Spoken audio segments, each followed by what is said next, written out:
Hey, what's going on, everybody? This is Bryan 10, and we're here with another edition of Tan Talk.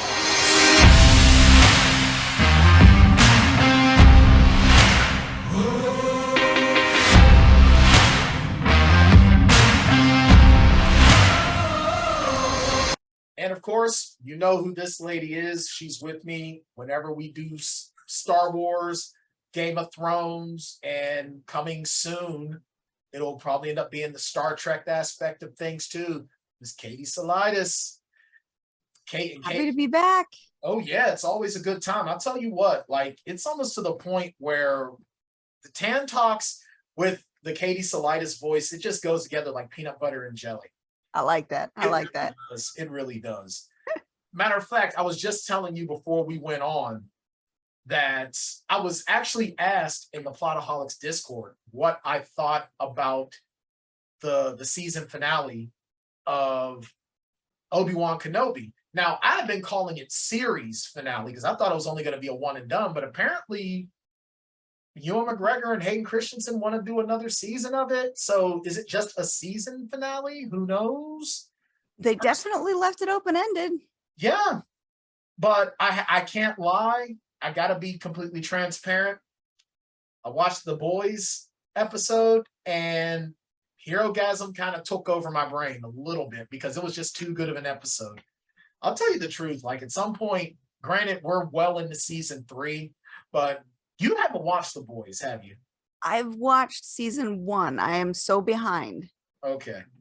Maybe we get you caught up. Maybe next year we'll do Tan Talks The Boys. Okay. I definitely want to get your thoughts on that, is what's going on. But we're not here for The Boys. No Carl Urban. Instead, we got to go to the other love beast, that is Ewan McGregor.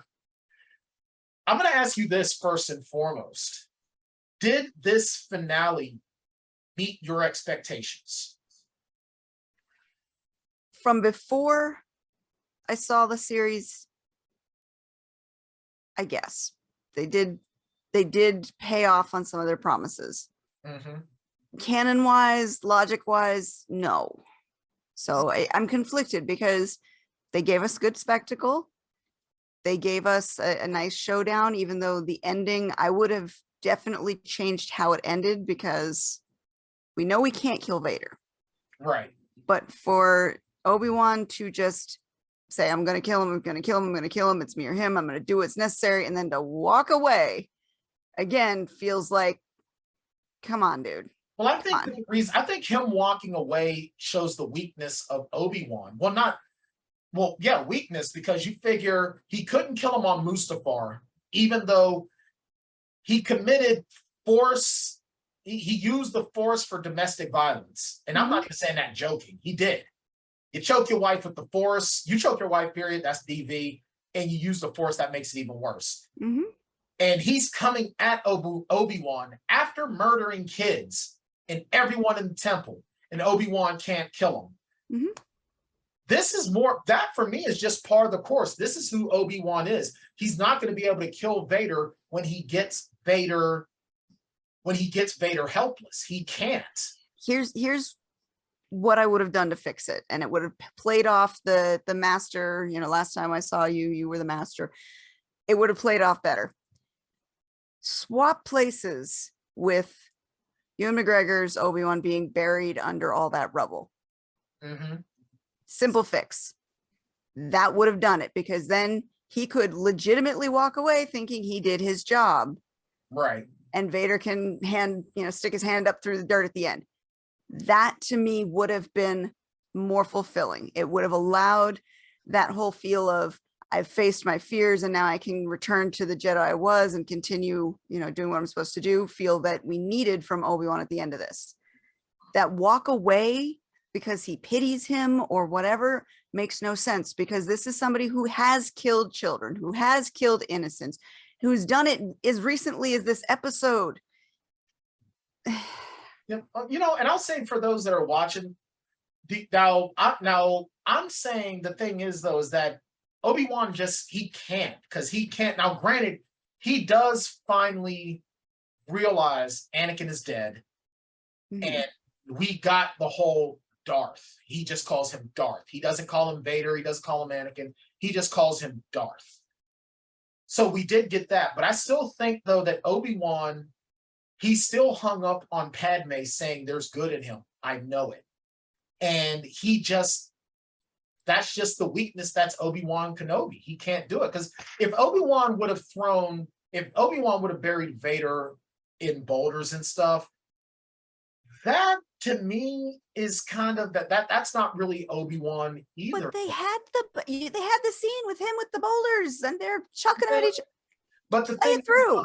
That's not a part of Obi-Wan's thing. That's dropping boulders on someone. That's not an Obi-Wan thing. But he said, I'm going to do what I have to do. Well, of course, he said that multiple times. How many times has Obi-Wan said that? Thank you. You're proving my point. He doesn't do it. That's the weakness of Obi-Wan Kenobi. We're saying the same thing. But he's got to have growth. He's got to show the growth. Where's his character arc? The character cannot be in the same place from start to finish. They have to move.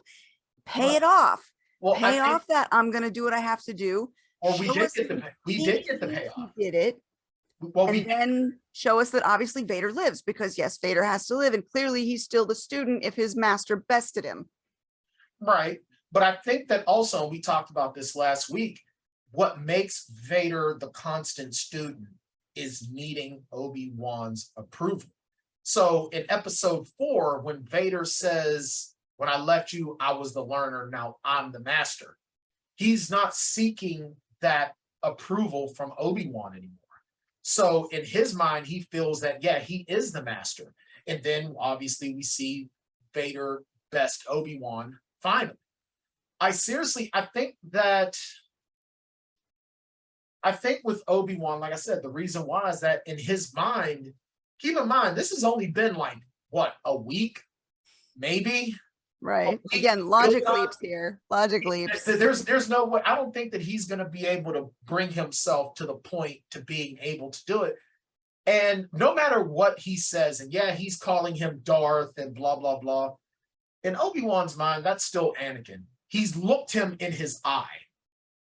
And I thought that was very cinematically well done, because Ahsoka got him on the one side, Obi-Wan gets him in the other. Mm-hmm. The two people, other than Padme, that loved Anakin the most, have to see him in this visage. And couldn't turn him. And could not turn him back. And I think that maybe Obi-Wan realizing, though, too, he's not supposed to kill Vader. And I think that that's something else that he learned, is that he can't kill him. He's not supposed to kill him. But to be willing to that attachment that he has to him. But he's going to let 10 more years of genocide and destruction and all the evil duties that Vader takes out over the next 10 years. He's just letting it happen. It's all his fault. It's all his fault. Yeah, well, and also, but look at it. This is also what you and I have talked about, not on here, but individually, the weakness of the Jedi indoctrination. Yeah. Is that, because I guarantee you, Obi-Wan feels like if he strikes Anakin down, he's taken steps to the dark side. And now, if he kills him in the heat of battle, if they're going at it, swipe, swipe, swipe, Anakin swipes and just misses, and Obi-Wan takes his head off, that's one thing. But if Vader is no longer fighting, he, in his mind, he struck down a defenseless opponent, which is also not the Jedi way. We even saw Vader arguing with that when he was still Anakin, when he fought Dooku. I can't. It's not, I shouldn't. It's not the Jedi way. That's that Jedi temple training, which is why Obi-Wan left him alive. That's also sort of why Obi-Wan sacrifices himself 10 years later, and he knows Luke is seeing it, so that Luke will be able to do what he can't do. That's my thought. It's just Obi-Wan's a flawed character. We love him, but he's completely and utterly flawed. And it's that Jedi indoctrination. That makes I said, you and I have to agree to disagree on that, because I see your point. Mm-hmm. And I'm just looking at it from the storyteller perspective of how best to fulfill the character arc while still allowing for canon and all that. To me, It would have been more fulfilling, but I see where you're going with it. You're playing the long game. Right.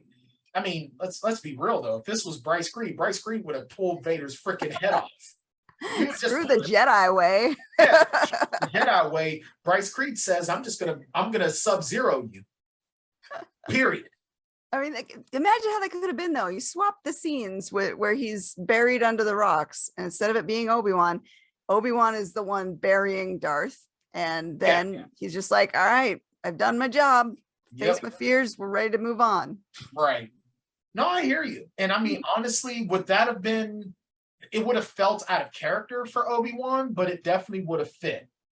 But how about the Emperor throwing that little threat at Vader? Yeah. That threat, and Vader was like, ooh. You see Vader stands up or sits up a little taller in his chair. Yeah, and I think that Vader realized right then, this isn't my friend. Like, I'm sure that he knew, but now he's really realizing he ain't got no love for me. He's calling me his friend and he's still acting paternal a little bit, but I just got put in my place. Well, that's where we get, if they go the Star Killer route, that's where we get that part of the story. Right. And I think that the Star Killer aspect, I still think that the Star Killer arc can be canon, just like the Kyle Kestis can be with this. Oh yeah, there's multiple stories that you can play because it's a huge galaxy, guys. Right. Lots of things can go on simultaneously. Although, okay, that brings me to the other point. Okay. The Reva going after Luke. Okay, one, how's she gonna get there so fast? Isn't she like, how do you get scooped with a lightsaber in the dude? Among the most powerful Jedi, Qui-Gon Jinn gets run through with a lightsaber, he dies. This youngling gets scooped dude twice through the gut. And she's going after a kid. She's really like, all she didn't do was pull the Kylo Ren. Mm-hmm. That's the only thing she didn't do. Yeah. That whole, we knew they were going to play the bait and switch. Oh, she's going to turn good. And honestly, because again, we know Luke lives, there was no drama to it. It was such a useless scene to set her up that she's going to go off on her own to do something. Guess what? You could have done that anywhere. Right. You did not have to go to Tatooine and think that doing that is going to hurt Vader. And to contrast that against the Obi-Wan battle, it really did not feel as dramatic as I think they were trying to go for, because one, we know Luke, Owen, Beru, they all lived through this. Yeah, at least for another decade. Yeah. The only thing that made that kind of cool was the fact that we got to see Owen and Beru fight for Luke, which I was kind of happy to see that because, you know, I think, and I'm you know, now rock with me on this. When way back to episode 3 at the end, and they called it the Harry Potter scene where Obi-Wan drops Luke off with Owen and Beru. Mm-hmm. At least for me, now I don't believe for a second that Owen and Beru were Dursley-ish toward Luke. No.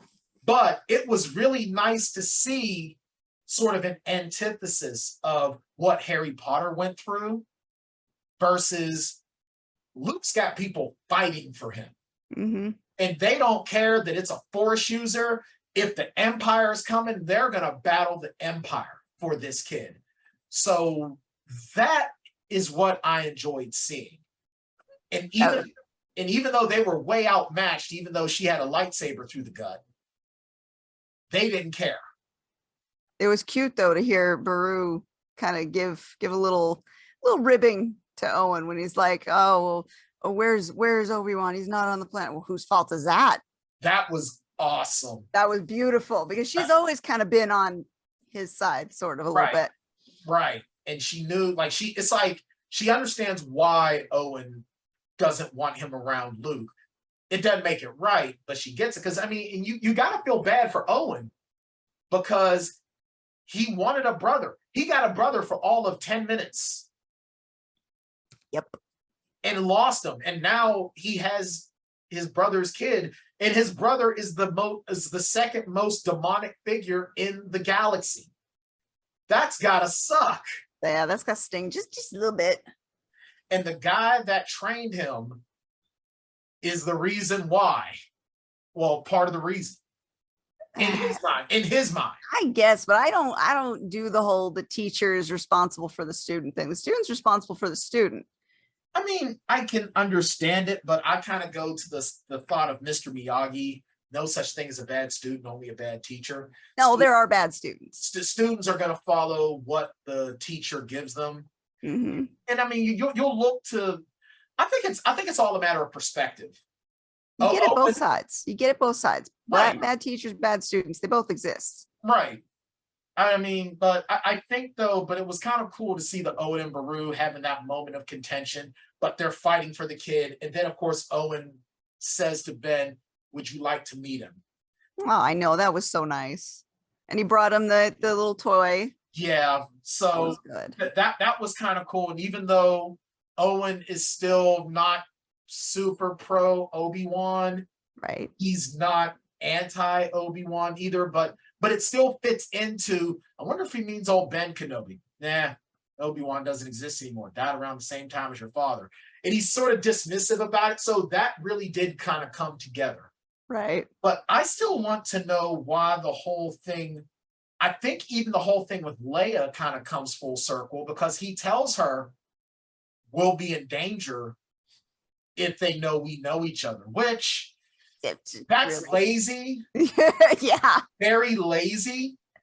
It would have made more sense if he would have done the Men in Black mind wipe.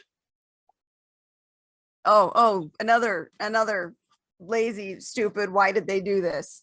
Yeah. So Obi-Wan takes the only shuttle on that ship that has a working hyperdrive and leaves all them people on the ship that doesn't have a working hyperdrive. Oh, sorry, guys. Wait a second. I mean, if they're trying to escape, that makes no sense. You swap ships, guys, because Obi-Wan's going straight to the planet to basically have it out with Vader to be bait so the other guys can escape. There is nothing stopping that destroyer from following the other ship the minute Vader's ship is off there. And you just took the last hyperdrive capable ship. What the hell? That is about selfish as hell. Come on, Ben. That makes any sense. Again, it's the logic leaps that ruin it. They had some great moments, some great spectacle, but you really have to turn your brain off. Yeah, you're absolutely right. I mean, I'm not saying that it wasn't fun because it was, but yeah, there's a lot of those logic leaps that are very, very hard to ignore. And it's hard to just be okay with it. Yeah. Well, especially because, you know, as a writer, we're plotting all the time and we're trying to make sure we don't have those holes that are very obvious for people to see. So it's like when you see other writers doing it, it's like, and they're getting paid way more than we do. And they're getting paid to write this, and they're doing it in a way substandard way than we would. And yeah, I know that's kind of mean. It's kind of not nice, but you know what? Yeah, well, they're laughing all the way to the bank. So yeah, they really are. We can sit here and be like, you're not writing anywhere near as good as we are. Yeah, but y'all broke. Touche. Let me hold on to my scruples and my principles of being a writer, and you go ahead and pay your mortgage off and laugh. Matter of fact, you probably don't even have a mortgage, so good for you. Yeah, go ahead with that second car and that your kids' education's paid for and all that good stuff. You just enjoy that. Yep. Why don't you go vacation over in the Bahamas as you do every year with your vacation house? Go ahead. It's okay. Me and my scruples will be over here. Yeah. I may be broke, but I've got scruples, damn it. Eating ramen noodles. Ramen noodles and hot dogs.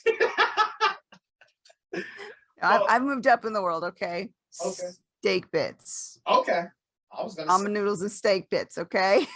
ramen noodles and Hebrew National beef only francs. But okay, steak tips. Get that like frozen fajita steak bits, you know? Yeah. I'm bored. Gotcha. So let me think. So this episode, it was longer, but it felt shorter because now we just got a bunch of, to quote Major Payne, explosions. we got explosions and lightsaber duels. Yep. And this episode really was just, all right, we're going to tie everything up in a bow. Like everything's going into a bow. It can be open-ended, so we can do another season if people want it enough. But if not, you can suspend disbelief and you can use the Force Unleashed and Jedi Fallen Order to fill in the gaps, and we're done. I mean, so if you want to do, let's go with the rating system for the series as a whole. What rating are you going to give Obi-Wan Kenobi? We went out of 5 or out of 10? Out of 5. Let's keep with our Plotaholics branding here. I'll go 0 shots for it didn't take any drinks to get through it. 5, you need to go into an alcohol-induced coma. I'm going 3. 3 shots. So this is middle of the road for you.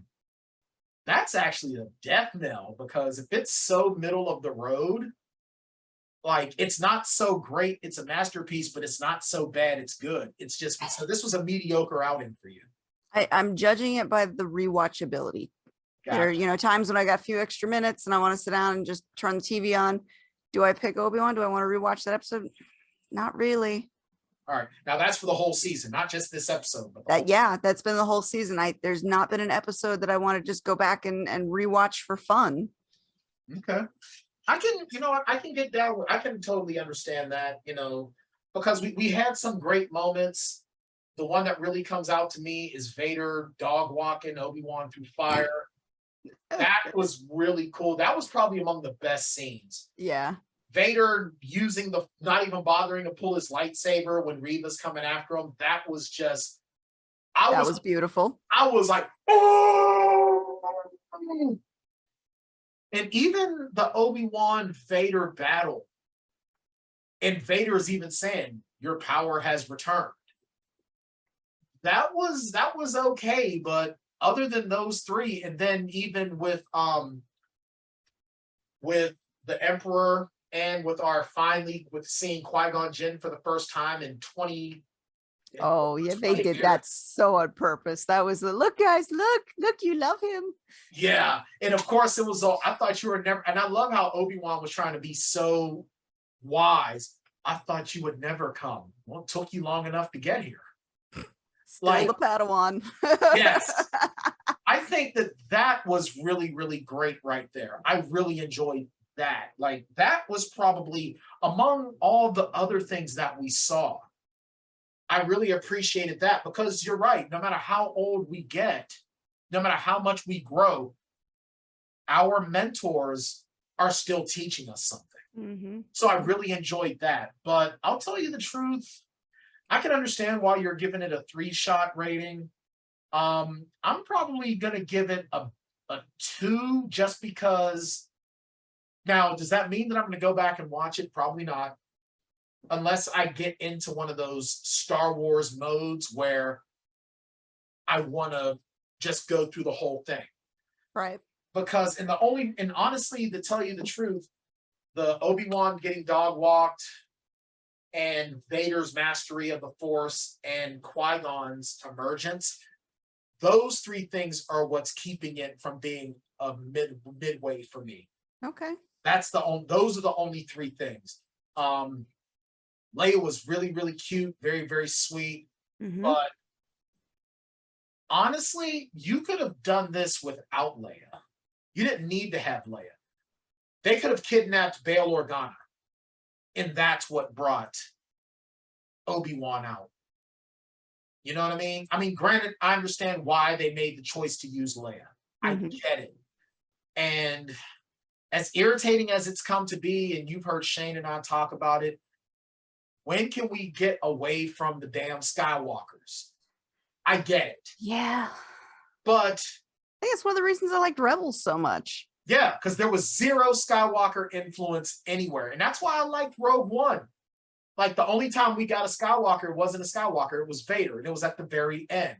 Mm-hmm. It was like sort of the darker side of the rebellion, the espionage. That's why I really enjoyed Rogue One. So do you have hope for Andor then? No. I didn't like that character. I did not like that character at all. I enjoyed what the movie brought, but the character Andor doesn't really do anything for me. I'll watch it. We'll do Tan Talks on it because it's Star Wars, Right. because it is the saga, but I'm not expecting to like it. And maybe that'll be what pleasantly surprises me. We can always have hope. Yeah. But the problem is I've been burned enough times with hope because True. see Game of Thrones, the final season. Hey, I'm appreciating the new direction that Star Trek's gone. Yeah, I need to start watching. I definitely need to start watching. If we weren't so deep into this season, I'd say we do a Tan Talks 4. Well, how many episodes are in a season of this? Not sure. All right. Because I mean, worst comes to worst, I'll try to get caught up and then we can talk some about it. We'll see what Shane will allow. But I'll tell you the truth though. Obi Wan Kenobi gets the 2 shot for me. It was fun. It had moments that were fun. It had moments that we can sit here and really discuss, which I'm kind of glad, because what would be the point of doing this? But Right. We need stuff to talk about. right. But at the end of the day, it wasn't what I was expecting. It wasn't what I was hoping for. And I guess The Mandalorian got me really, really spoiled. The Mandalorian spoiled me. But I got mad at The Mandalorian when we got Luke Skywalker in it, because I was hoping for Ezra. I was hoping that either Ezra or maybe Ahsoka would show up, but instead it was Luke. So yeah, it is what it is. But all right. Katie, what else do you have going on here as we end Obi-Wan? We end our Tan Talks of Obi-Wan Kenobi. Not much, really. Not much. I think Spilling Ink's coming back with a few different sprinklings of episodes over the summer. We usually do our hiatus, but we've apparently a lot of people have things coming out they want to talk about. So we will be pretty much twice a month. You'll have to just go to our YouTube channel and see what we're doing, but about twice a month is our average right now. This week, we're doing our episode on the Women's Guide to PTSD, which is something that I have a personal stake in.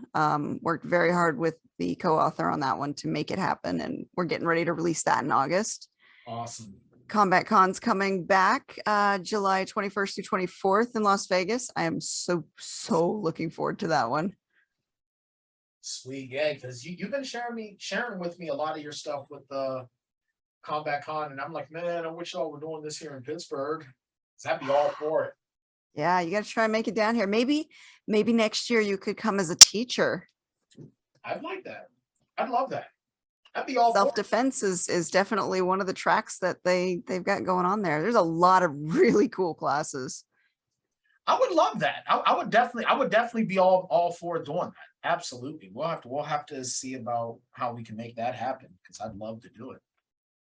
All right, guys. And of course, Plotaholics, we are right smack dab in our summer of song. By the time you guys watch this, we will have just done our Dewey Cox Walk Hard episode. We've gotten kind of heavy the last 2 weeks with A Star is Born and then Once, 2 amazing films. So now we got to get a little bit fun with it and go with Walk Hard.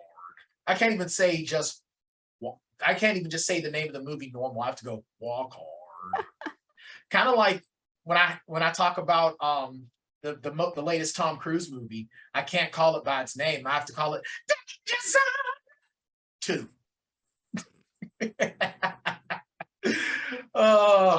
But make sure you hit that like button, smash that subscribe button. Make sure you hit the bell icon so you can get notified for some or all of the Plotaholics content. Make sure you check us out, the Plotaholics podcast, wherever you get your podcasts. Find us on the Discord or find us on Facebook. We have the Plotaholics podcast Facebook page and our Fandoms United page, where we sit there and we talk all the fandoms. So with that being said, Katie and I are going to be coming together for Andor. Maybe we'll do, I'll get myself caught up on a Star Trek, and we'll talk some Star Trek. We'll find something else to go on about, that's for sure. But also keep in mind, Cobra Kai is returning sooner than expected. So have your eyes open for Tan Talks featuring it'll be myself and Stephanie Kelly. We'll be talking some Cobra Kai. We'll be doing our predictions, talking the season, because the difference between doing anything that's on Netflix versus anything on Disney Plus or Hulu is that Netflix just goes, here it is, watch it all, and that's what we're gonna do. So we'll probably, so make sure you stay tuned. We'll be discussing what we hope to see this season of Cobra Kai, and then what's going on, and then maybe just maybe we'll be able to get a special guest in on that as well. With that being said, she's Katie Salidas. I'm Bryan Tan. This has been another episode of Tan Talks. We'll see you guys next time.